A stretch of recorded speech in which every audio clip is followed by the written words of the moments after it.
Naitwa Edwin Soko, ni mwenyekiti wa taasisi ya vyombo vya habari kusini mwa Afrika, MISA Tanzania.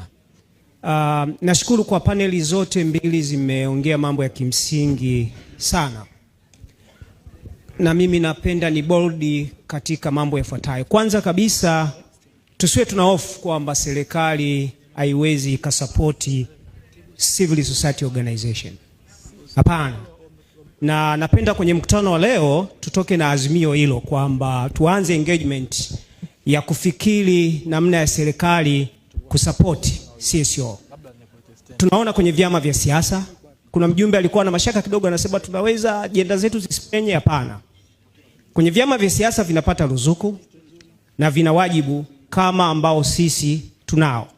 Lakini upo ushahidi duniani wa serikali nyingi sana kusapoti CSO. Kwa mfano United States wanasapoti kupitia agency ya USAID, tunaona United Kingdom, Commonwealth pamoja na Development Office ya FORC, German, GIZ na mengine mengi. Na hata balozi zao ambako sisi tunakwenda, Sweden tunaona. Why not in Tanzania tusipractice hicho kitu? Tuwaze hizo engagement, inawezekanika kabisa. Hatuzungumzii fedha ya serikali, tunazungumzia fedha ya walipa kodi. Ndio hao ambao wanahitaji msaada wa kisheria, ndio hao wakina mama ambao wana migogoro ya ardhi. Kwa hiyo tubadili hiyo mentality. Suala la pili, naomba nijikite, kuna paneli ya kwanza na pili nao wali identify.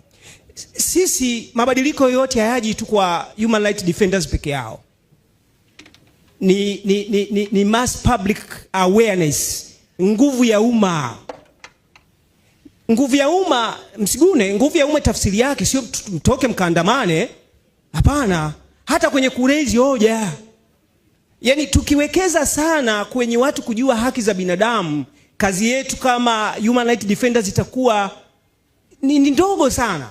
Mimi naishukuru serikali, kwa mfano imeanza kwenye review ya mitaala ya shule za msingi ambayo mabadiliko yalianza 2025. Sasa hivi haki za binadamu linasimama, limewekwa kwenye masomo ambayo mtoto anafundishwa. Juzi nilikuwa kwenye eneo moja shuleni kwangu, wanafunzi wa Plepwani ananiuliza swali about human rights. Nikasema this is good idea. Sisi peke yetu hatutaweza, tujikite kwenye yaani kuwekeza zaidi kwenye jamii ielewe kwenye haki za binadamu. Na la mwisho la Dada Tike, samani sana. Dada Tike amesema anatunonga waandishi wa habari, nashukuru sana, lakini nikufundishe jambo moja. Upo sahihi. Engage media sio unapokuwa una press conference. Engage media as collaboration ya media outlets na taasisi yako. From the beginning unapo plan activities zako, engage media. Hawata kutoza fedha. Nashukuru sana.